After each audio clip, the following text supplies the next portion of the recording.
What's going on, everybody? It's your boy Chad Arms, a.k.a. Chad D. Bobby Oliver 40. And my name is Tony, a.k.a. Friday the 14th. You like that? I like that one. Okay. And since we got this little close connection we got going on here, to my left and your right, we got... Hot mic chance. With this voice on Tell them what to do, Chance. Hit the cash app. One time. Cha-ching. Ching ching. Also, we got to shout out Nixon Pro Media, Trouble Spirits, and Revolution One Media. and The Natural Disasters. Right here, boys. It's been a while, man. It's been a while since we filmed. Yeah, And Shot as Stain. you can see, we're in some new digs right here. Yeah, so the spot that we was using. Shout out Nixon Pro. Shout out Nixon Pro. They actually are getting a new podcast like studio. So we're not at that spot anymore. But in the meantime, which we may even stick with this one. We'll let y'all decide. Yeah. I like the looks of this. I love it, man. It looks really good. Yeah. I mean, we can adjust with more guests and everything with what we got right here. But, yeah, the director came through big time for us on this one. Shout out to Chance for turning the garage, the garage into a podcast studio. So Desperate times call for desperate measures. and we got Chance on the iPhone team, too. Yes, bro. official. It is official like a month in whistle. Referee with a whistle. Look, Chance's team Blue Bubble. Team Blue Bubble. Yes, it was about damn time. It hasn't been too bad so far. Yeah, you've had it, what, a You'll couple find hours something now? wrong Yeah, with a couple hours. Yeah, Yeah. he's find been something wrong with nitpicking it like nobody's business, but we're here. Yep. And full disclosure for this episode, we're going to go ahead and leave it all out there on the field. Oh, you're going to let it out? Yeah. Uh-oh. In more ways than one right now. So we've spoken about, we pre-record so many episodes. So I've been on a diet. This is 5 weeks. I'm almost 20 pounds down. Congratulations. yeah, by the way. that's Thank you. freaking awesome. You look good. Appreciate you, look man. good, man. Thank you. However, there have been some hiccups. Let's just say I'm not a regular bathroom person anymore. Yeah, which is weird to me. That's a good way of putting it there. And tonight, it's just all... It's touch and go, literally. It's all touch and go. Coming back around. So if I dip out for a sec, we're just going to keep it rolling, let the boys do it. We're going to go by the demolition rule tonight, guys. There you go. Uh-oh. For the finishers, we're going to go by the demolition. Whatever free- two of the us... free bird The rule. free bird rule. That's what we're going by If we tonight. drop one, he'll be back in here just to jump right in, Yeah. right through the ropes, and he's right back with an elbow drop. And you're If right we by the drop door. one, I'm going to drop one, and then I'll be back. And the luxury is you're right by the door, Yep. too, so we got that. handled. Yeah. Easy access. Or, It was. See, this is the puns are just coming out big time. It is, dude. But yeah, man, I'm excited about this episode. Shout out to BJ, the DJ. He would have been here, but he they've got like a game or something. Something right? like that with the sun and everything. with so him and Brody. So shout out to him. He Shout will out be BJ. here. But we are going to talk about wrestling finishers. wrestling finishers for the first month of November. This is our first time to have a month with 5 episodes we're going to have. We're going to have. It's going to be a 5-piece nugget Yeah. this month, man. But we're going to kick it off for the month of November with some of our favorite wrestling finishing moves or finishers. Yeah, man, we're just going to go through. There's a bunch of them on this list. We'll just kind of go through them and give our thoughts on them. And Yeah.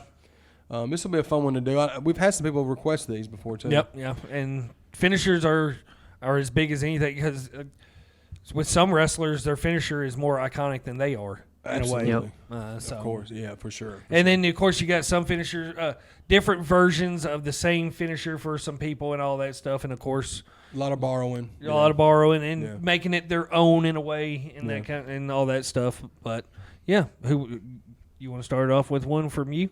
Yeah, we can, man. We'll just go right down the list, man. This is BJ's favorite wrestler. He's not here to speak about how much he loves He it. would be all over it. Hulk Hogan with the good old-fashioned Hulkamania leg drop after the big boot. Yes. Horrible finisher. It is, but it's iconic. It's definitely iconic. It's but, iconic. That's why I put it. Looking back as an adult and going back and watching it, it's like that's one of the worst finishers of all time. From just I think Test's big boot was better than Hulk Hogan's big boot. Test had a legit big boot back in the day. Yeah, for sure. But Hogan's was just in the leg drop. It's like, how can you not kick out of a leg drop? I think my grandmother could deliver a better leg drop than Hulk Hogan. This is true, but it's probably the most iconic falling on your ass moment of all time in wrestling. Yep. Yeah, man.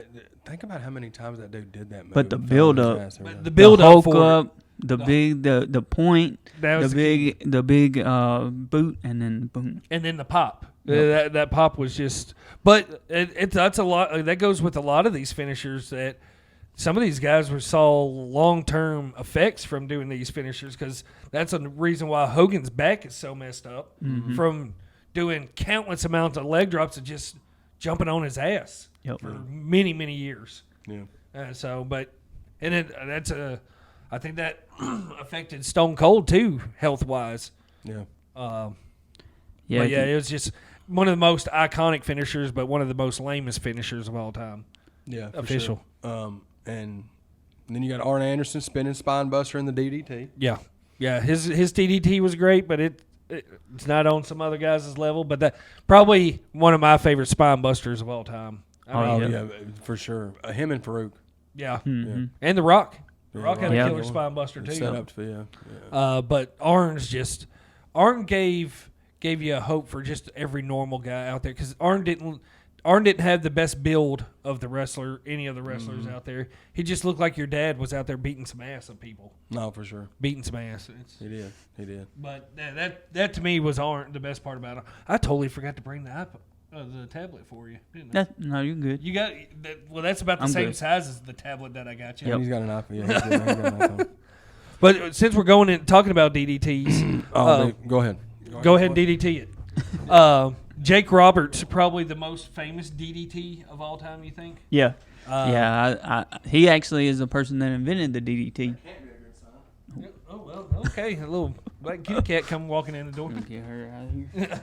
Well, speaking of the DDT, probably the most famous DDT of all time, Jake the Snake Roberts. 100%. The best to ever do it. Yeah, and I think he was actually the one who invented the DDT by accident. By accident? I never knew that. Grabbed a guy by a front face lock, and they tripped up and fell, and whenever he done it, there was a pop, and he's like, we got something. He would do it so clean, especially with that little smack on the back, let you know that it's on in, and people would sell the hell for that. And then the snap down, the way he snapped them down. Just great. It was just, the greatest DDT of all time. Yep. And it's such a simple move to be a finisher.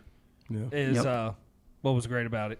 No, for sure. And it's one of my favorite finishing moves, and it's been emulated by so many people. And now it's so watered down to where it's like that's just a normal move in a match. Yeah, it's just a routine. And there's the match. tornado and the super DDT, and which are cool, but like that. Just give it to me. And now I will give it to Dolph Ziggler. Ziggler had a pretty dope his little spin DDT and everything, and people would sell for it. Mm-hmm. But that makes the difference in the world is when people sell for the DDT, when they just act like it's just like a regular move and just take it and then roll over and go. Yeah. That's where it diminishes for me. Yep. But then you had Sergeant Slaughter back in the day with the Cobra clutch, where he'd be twisting everybody's neck up. I've never been a fan of those kind of moves. I mean, it was okay. Like Bob Backlund's crossface chicken wing. Yep. I hate it. Now I love the sharpshooter. Yeah, obviously. You like more power finishers more than like, submission finishers. Yeah, like those for sure. I hated Sergeant Slaughter, but you were supposed to hate him. Yeah.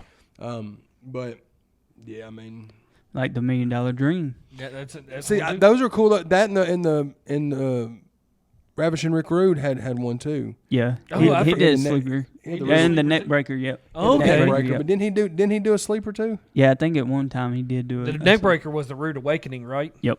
Okay. Yeah. And then of course you had. Well, we'll go into that later, but Sergeant Slaughter. The Cobra Clutch was cool, I guess. And he was just slobbering all over. Did too. No, he did the. What was his? I just burped.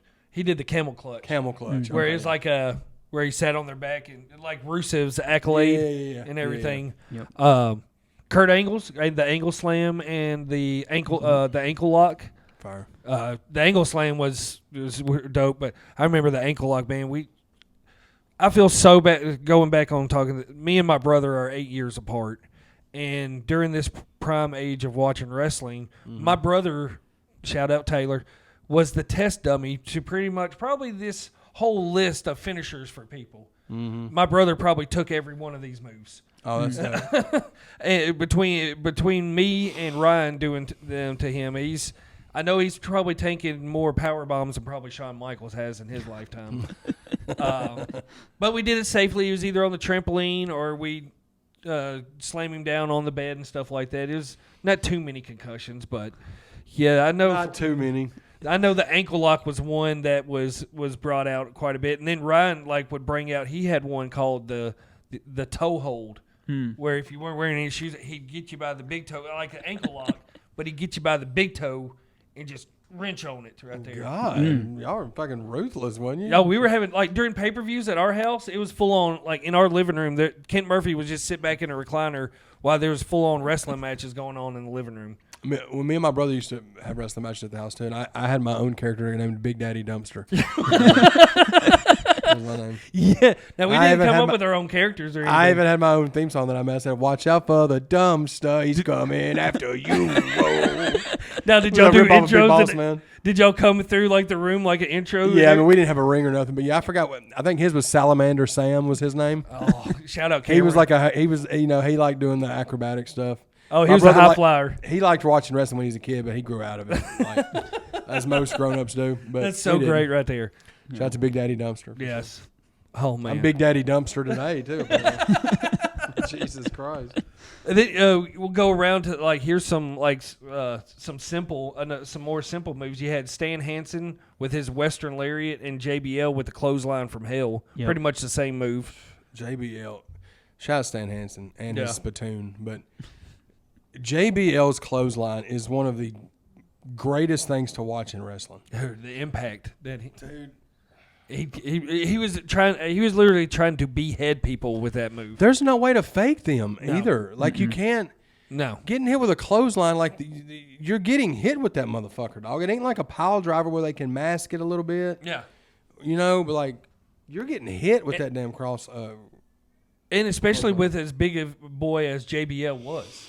Yeah, that's a big slab of meat coming across your chest right there to take your head off. Yeah. And the way people would sell for that too, where they would bounce back and back off the ring, it was just pretty intimidating. No, yeah, sure. I like to see the twist whenever they take a big clothesline or like a backflip. Oh yes.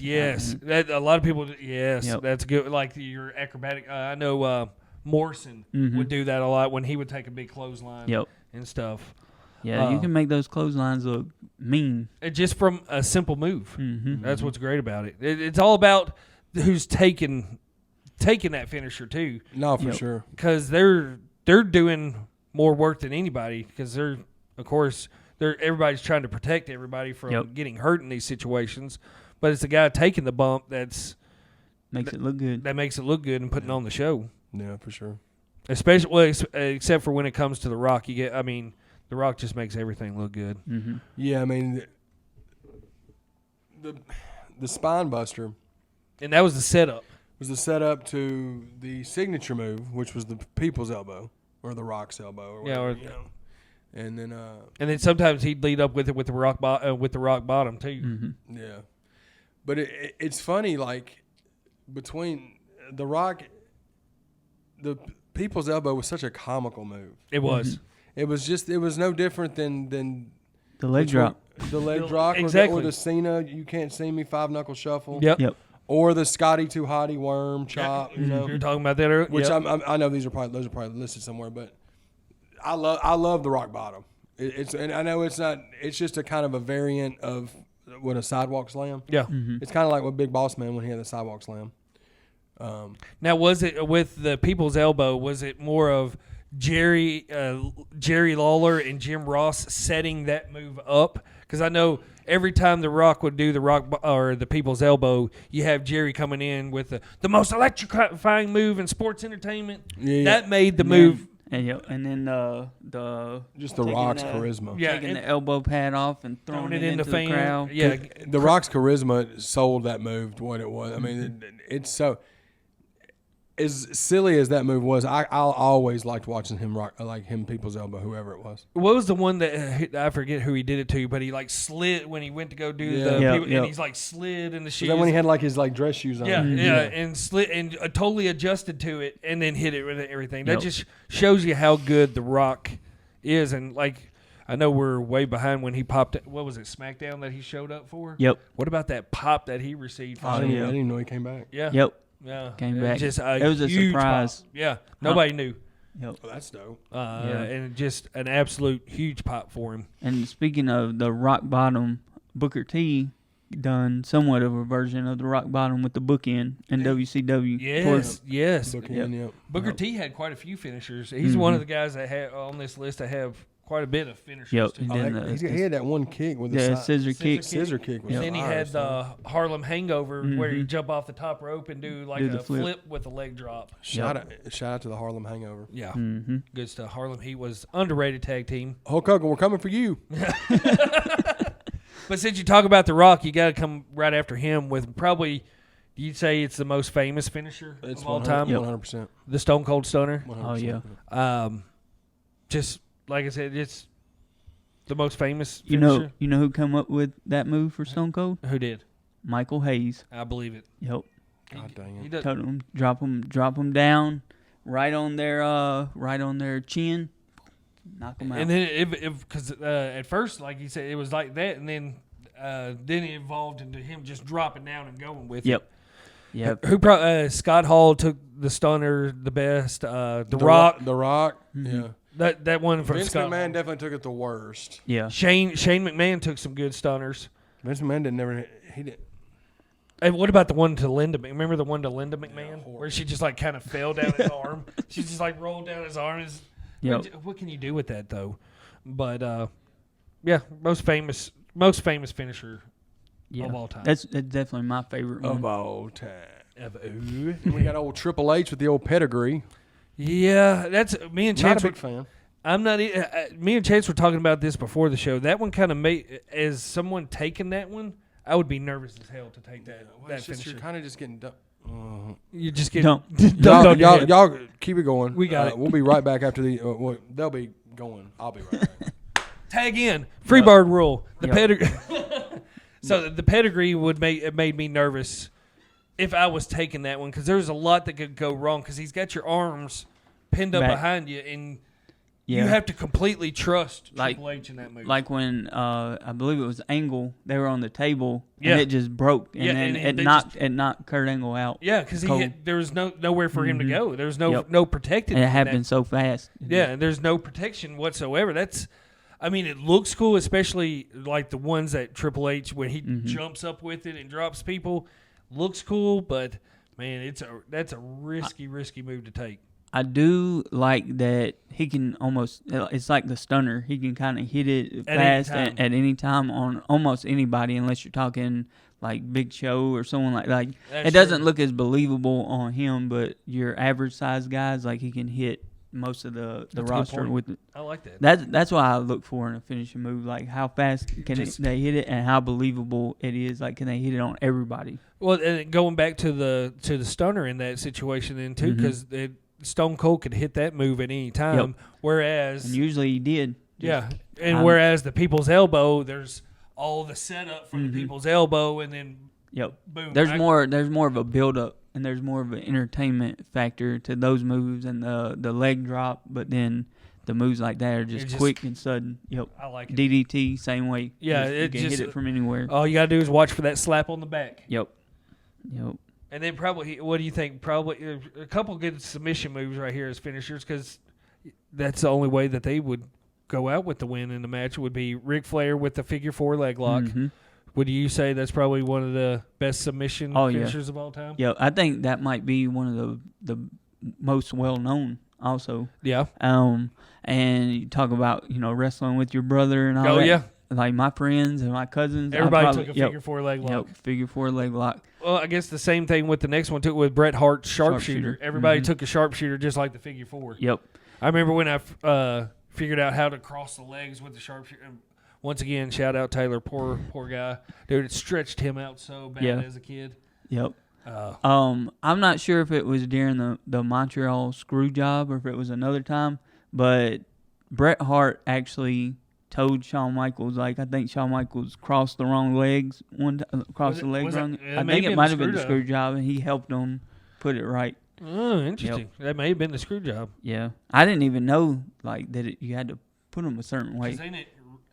I don't know. I have to look it up. I always did it right then left. Yeah, and then step through. Yep, and then Natalia took it over. She does it. Well, the same with Charlotte Flair. Then she does her version of the figure 4. What is she called? The figure 8. Figure 8 leg she lock. She does the arch or the bridge with it. Yeah, which is a nice little. Yeah, and going back to the figure 4 with Ric Flair, it was like he always most of the time they reversed it on him. Yep. And then that's how they always got out of it. And that's another one too, where they would turn over onto their stomachs, and it's like there's no pressure here. Yep. What are we straining about here? What's Flair straining what's going about? on? Yep. Yeah, that's two definitely, important finishers and probably two of the most top well known. Submission. Yep. And I'd put the ankle lock up there too. Angle made the ankle lock a top submission move. Everybody feared that thing to be, because that was a move too that Angle could pop out at any time with the ankle lock and the angle slam too. Because there's a bunch of video of, I forget which one he was in a move and then Angle reversed it into the ankle lock. Yep. And it was just like a seamless little run right there. He would roll into it a lot. Yeah. But that's just that natural wrestler background to him and everything. So. Yep. Where are we at? Come up on your boy. Sweet Chin music. A simple, but yet, I mean. Did he use the Sweet Chin music with the rock? He didn't use it with the Rockers, did he? They did super kicks, but it wasn't. It was mainly tandem like that. Super kicks. Okay. And then he did do it whenever he first kind of went on his own. He did it, but it wasn't a finisher. I'm not sure exactly at what time it became his finishing move, but he did use it quite a bit. I remember the super kick off of the ladders at SummerSlam on Razor and everything. But man, he's of course my favorite one to use the super kick, because he's the first guy to start using it that often. And now it's a super kick. It's just like the DDT. Thanks, Young Bucks. Yeah, appreciate it. Been so watered down. They even make a joke about that. There's a video on YouTube of Undertaker and Triple H and Shawn Michaels watching their matches, and they're doing commentary to it, and that's what they're talking about, it being a just kind of like a setup move now. Yeah. When it was that, because I remember, what was it, the one on Shelton Benjamin, where he literally was like jumping across the ring and Shawn hit him with him. And of course you got the big Ric Flair ones at the end of their. And that shows the two dynamics of that move, because you can make it one that you can just hit out of nowhere, but then it's kind of like striking up the band. Yep, like and the sitting Rock in the or corner. Something. Yep. He's back, and all of a sudden he reappears out of the. Oh, easy there. What do you think about? What do you think about the figure 4? Yeah, we talked about Flares. Yeah. While you were gone, we did shout out the probably the best two submissions of all time: the figure 4 and the sharpshooter. Oh, for sure, man. Both of them. Yeah, I'd say 1A, 1B. And we're back, baby.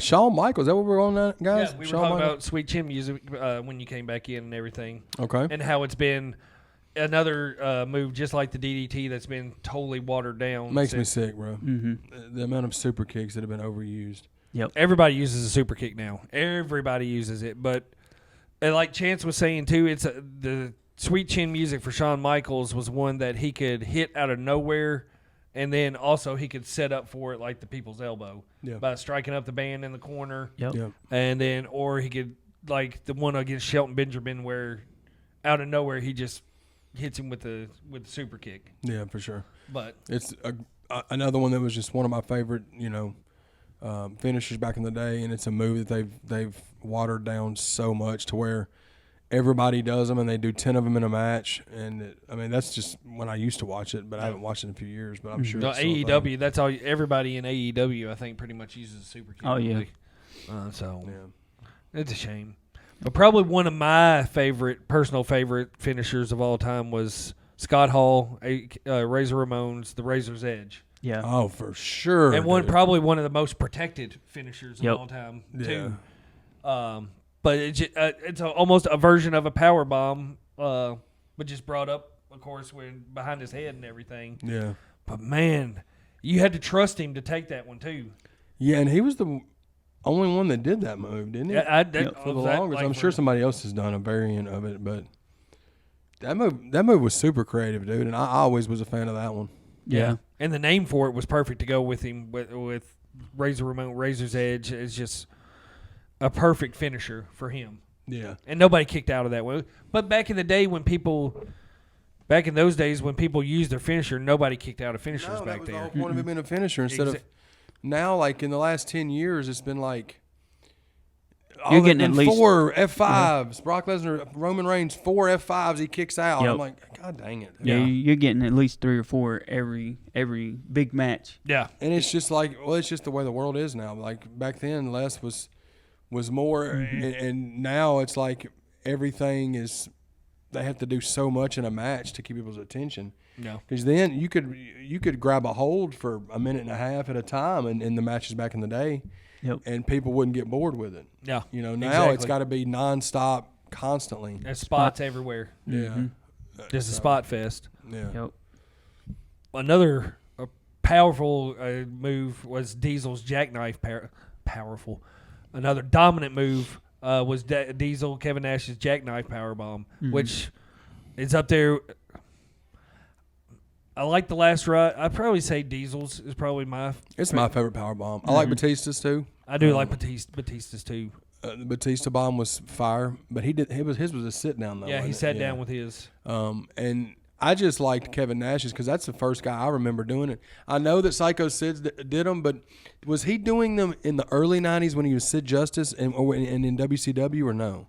I'd have to go back and look at that. Yeah, I don't think he.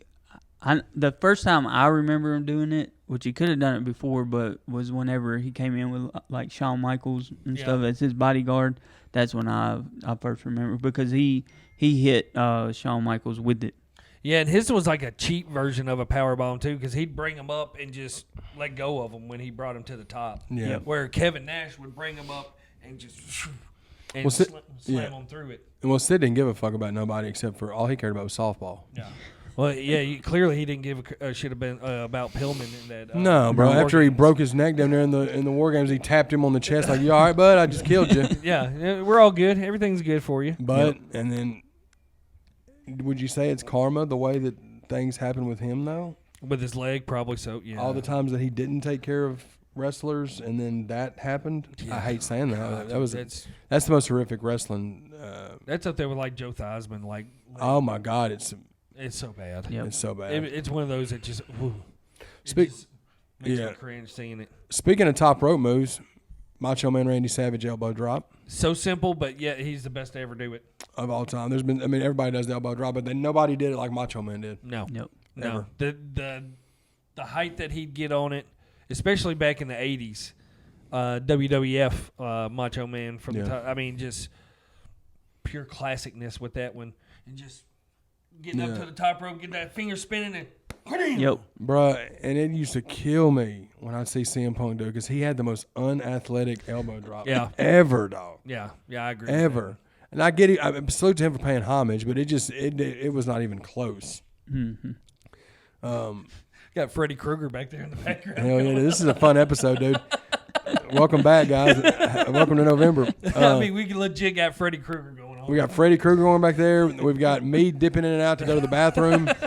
My pets' heads are falling off. It's over the top, baby. Yep. It's over the top, man. The next one we've got on the list is Mr. Perfect with the old Perfect Plex, man. Loved it.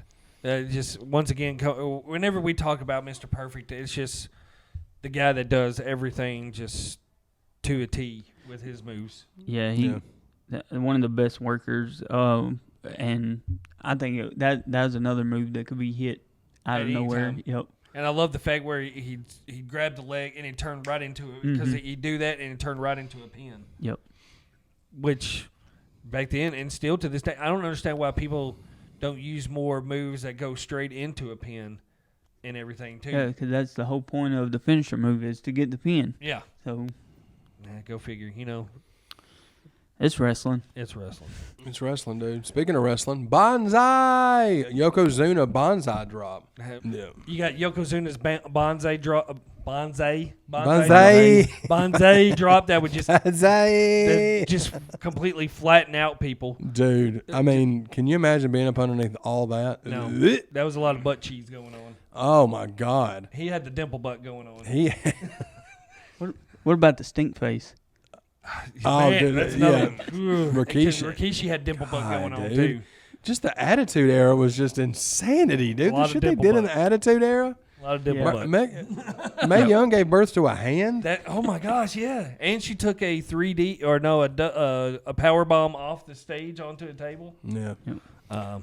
But yeah, Undertaker, the Tombstone Piledriver, the Last Ride, Hell's Gate. All three. All three are dope. I always liked the Tombstone the best. I mean, yeah, it's the most classic. Yep. You know, he was trying to reinvent himself with the Last Ride and the Hell's Gate. I didn't really care for the Hell's Gate. Yeah, Hell's Gate. That's when he was in like that whole MMA time frame for Undertaker. But I love the Last Ride, just how he would lift people up into the stratosphere and drop them through the ring.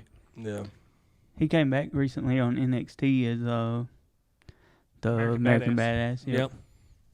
Against Braun Breaker. Mm-hmm. But and then you had Kane had the choke slam, and then he used the Tombstone Piledriver as well. Yeah. Yep. Okay, between these two, you had the DDP, you had the Diamond Cutter from DDP, or the RKO from Randy Orton. Which one you going with? Oh, Randy Orton. Yeah. Randy Orton. I love Even though Diamond Cutter. I do too, but it didn't have near the swag that Randy Orton's RKO did. And the RKO out of nowhere. RKO. RKO. He had more like that DDT like snap to it. That snap. And then the punk. I wasn't a fan of the punk kick. No, that shit was so lame. No. Yeah. And then Sting had probably three different finishers as well. You had the Scorpion Deathlock, which his form of the sharpshooter. Mm-hmm. You had the Sting. I counted the Stinger Splash as a finisher, as almost like a setup, and then you had the Scorpion Death Drop as well. Mm-hmm. Yeah, for sure. Sting. I mean, you know, everybody loves Sting, man. I wasn't as big of a Sting fan as everybody else was, because I always liked Flair. Yeah, but I get it. I totally get it. You gotta go Brock Lesnar with the F5. I love the F5, especially on a smaller guy where he can actually throw the piss out of somebody. F5 is amazing. And the Kimura, I know you're not a submission guy, but I like the Kimura a lot because Brock Lesnar gave them some validity to it. Yeah, he's gonna try to break somebody's arm with that thing. Yeah, but the F5 is probably would be in my top 5 finishers. Yeah. If I was to make a list on some. I just hate seeing it 25 times in a match. Yeah. But that's every finisher though. Yeah. When he first came on the scene, he was hitting people with F5s and just dropping them and just murdering people. Yep. Yeah. And then you got 2 frog splashes that are iconic right here. You got the Eddie Guerrero frog splash, and then you have the 5-star frog splash from Rob Van Dam. Yeah. That's a hard one to choose between because you have 2 different.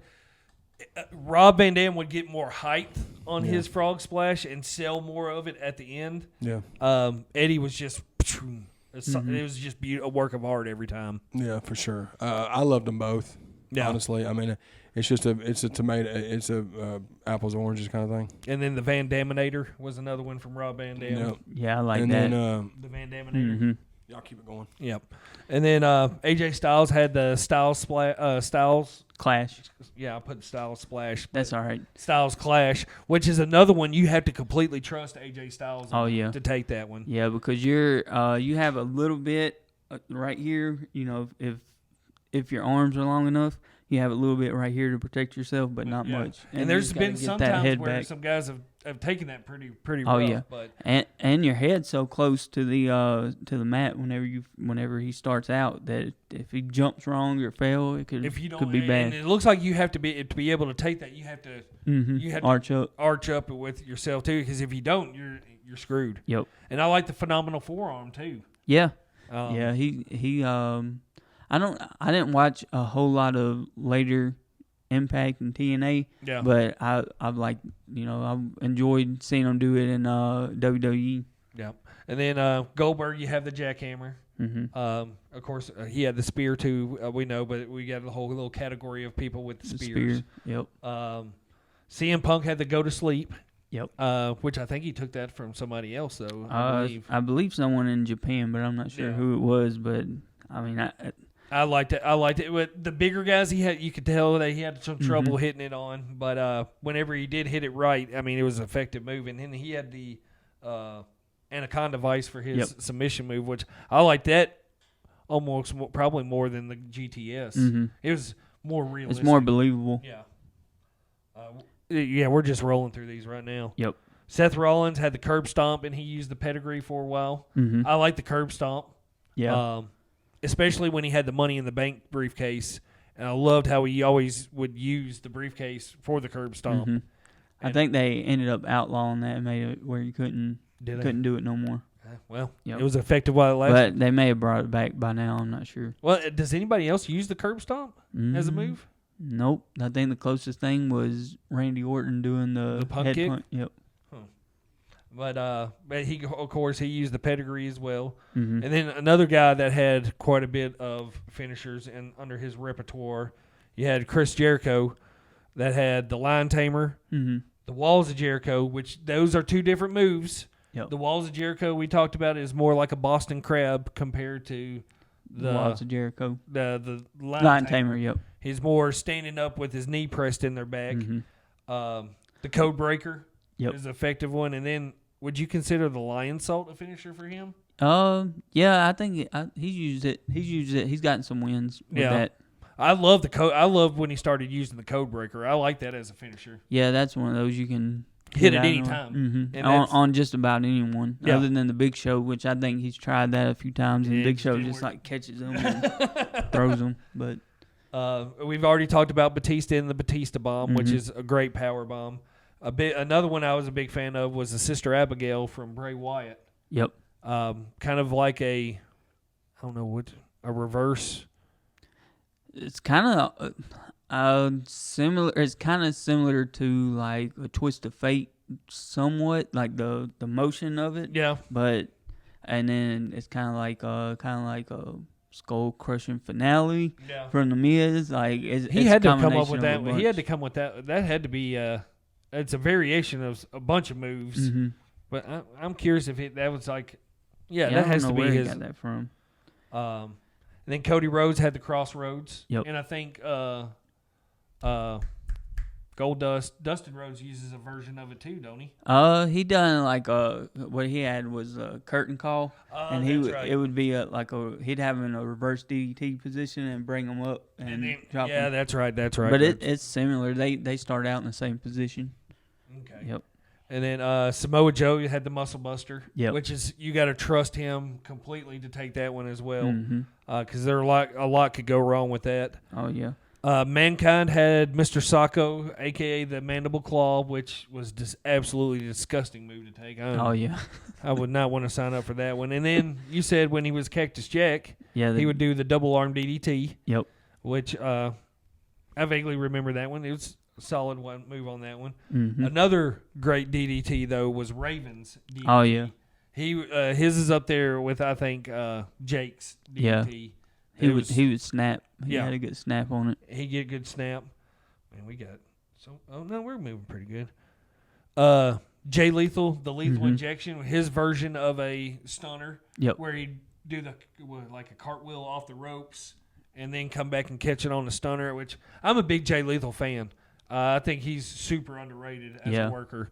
Yeah, he's got mic skills and in-ring skills. Dude, his Ric Flair impersonation is probably hilarious. the best. If y'all have never seen Jay Lethal's Ric Flair impersonation, especially when them two are going at it, I think it was on TNA. Yep.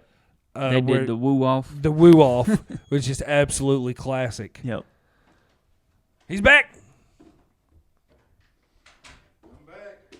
Home stretch, guys. Yep. We're on Jeff Hardy. I think we just ran through like 15 of them. Hell yeah, that's good though. All right, Jeff Hardy had. I'm just what I was telling him. We're just rolling through them now. So no, that's fine. Yeah. Jeff Hardy had the Swanton Bomb. Yep.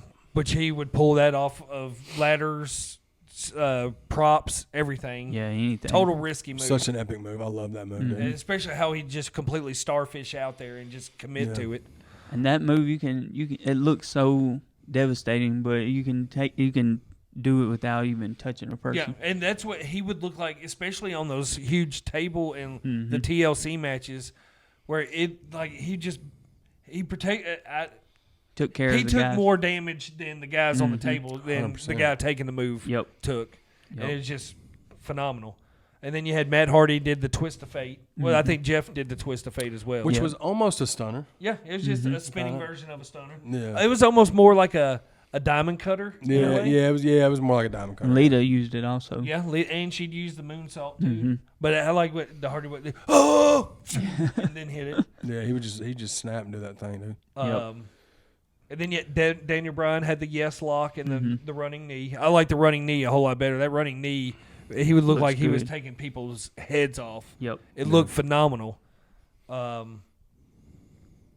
was that? Booker T, we talked about him having the Harlem hangover and the scissor kick. Scissor kick, yeah, fire by I like that Harlem, watching videos of that Harlem hangover, that was impressive for Booker T to be doing. Because he'd be coming off the top rope, flipping and hitting a leg drop at the same time, all in one move. Yeah, for sure. And Booker was a big boy. Yeah.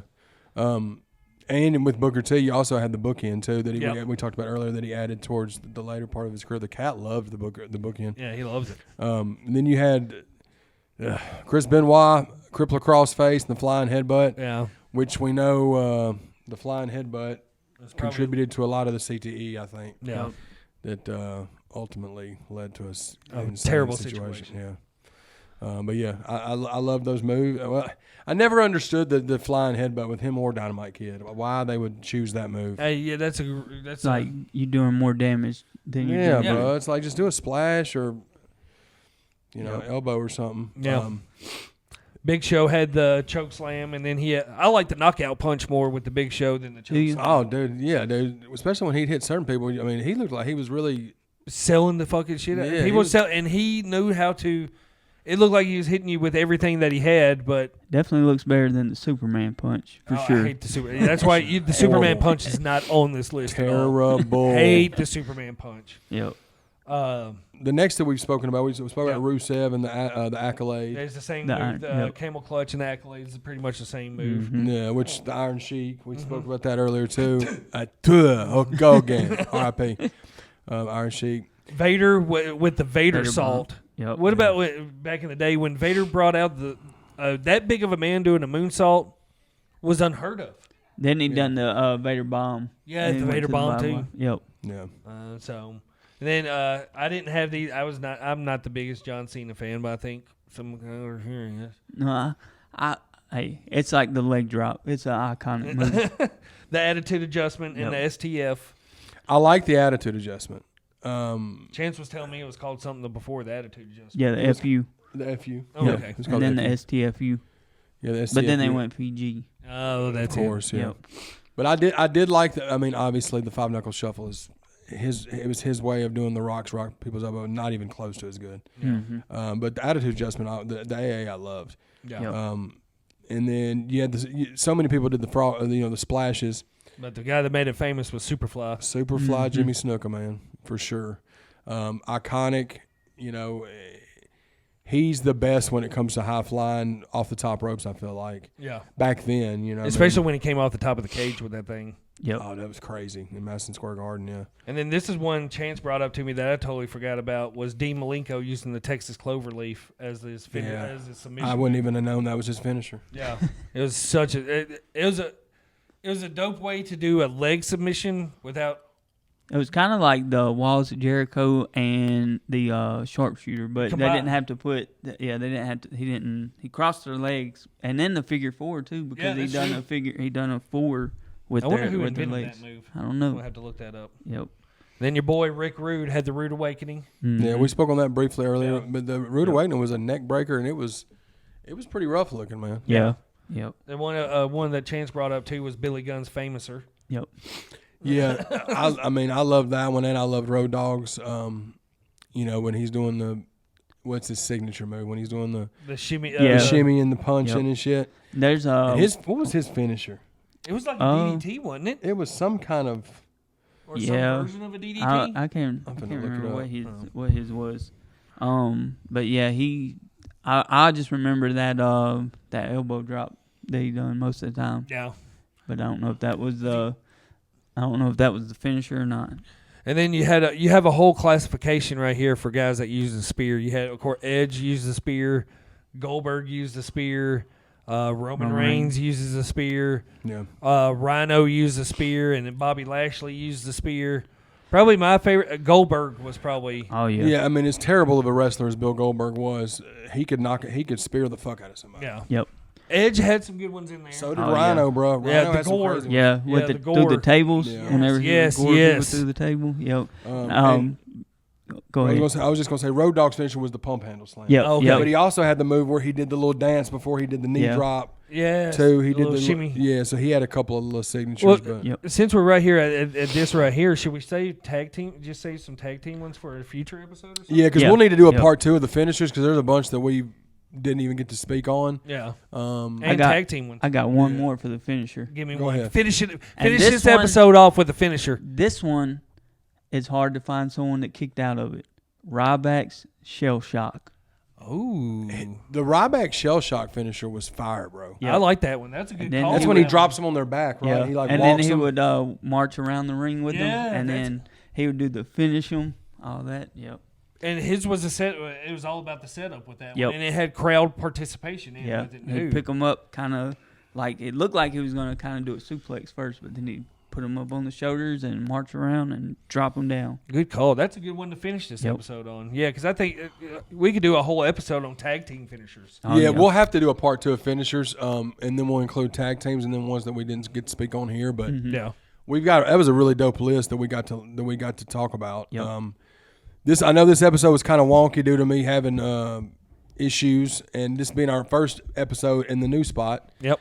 But stay tuned. We got some dope stuff on the way for November planned out for you. We're gonna have the Viz will be back in this month. Viz is coming back in for a couple BJ will be episodes. back this month. We got some special episodes, especially around the holiday of this month too. We got a very special episode that back in our YouTube days, me, you, and Jordan made videos about this, and it's one I'm looking forward to doing another episode on. For sure. I think Jordan's the one that got it started back in the day. It was Yeah. but it was like a thankful type of. It'll be for Thanksgiving, like he was saying, but.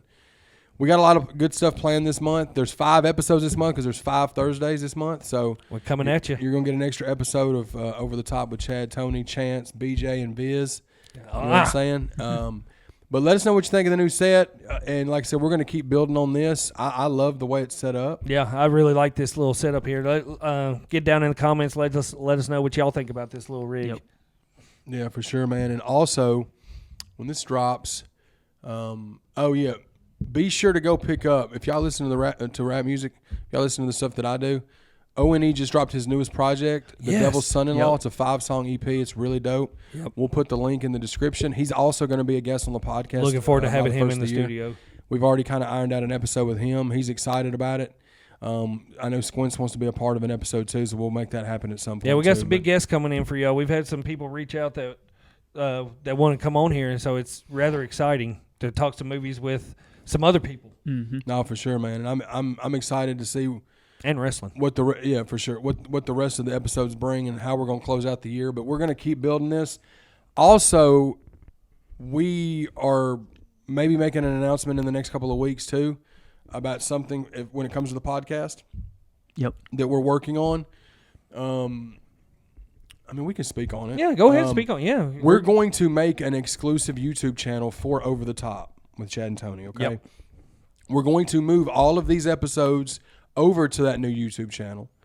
And actually, Chance, we'll make sure when this drops next week, we'll go ahead and have the channel created. Yep. That way people can go subscribe. So I think what the plans are is by episode 50, we'll move it all. we'll Everything move over to the new channel. we'll start uploading from the official YouTube channel Over the Top with Chad and Tony. So y'all be sure to subscribe to that new channel below. Yep. And we're going to move all these episodes over there. Yep. You'll still have all those, and we'll playlist them and everything. But it's just going to be a lot more uniform that way. Mm-hmm. And it'll give us a chance to add in even more stuff onto that channel. Like for sure. we can over add the top related stuff. over Or the we go top get related. interviews or- Yeah, we can add more stuff to that channel and everything. So very exciting news on the future for this little podcast that started out of nothing, man. It really did, bro. It started out. I mean, it started off as an idea of you going, hey, let's talk about movies. yeah.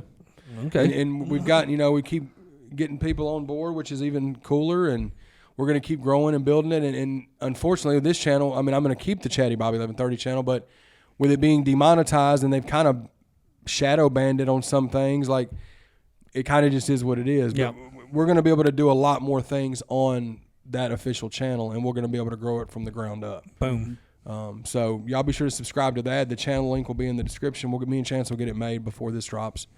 And yeah, man, shout out to the sponsors. Yeah, shout out to everybody that watches. Shout out to Trouble Spirit. Shout out to Nixon Pro Media, Revolution One Media, The Natural Disasters. And this has been Over the Top with Chad and Tony and Chad. We out this motherfucker.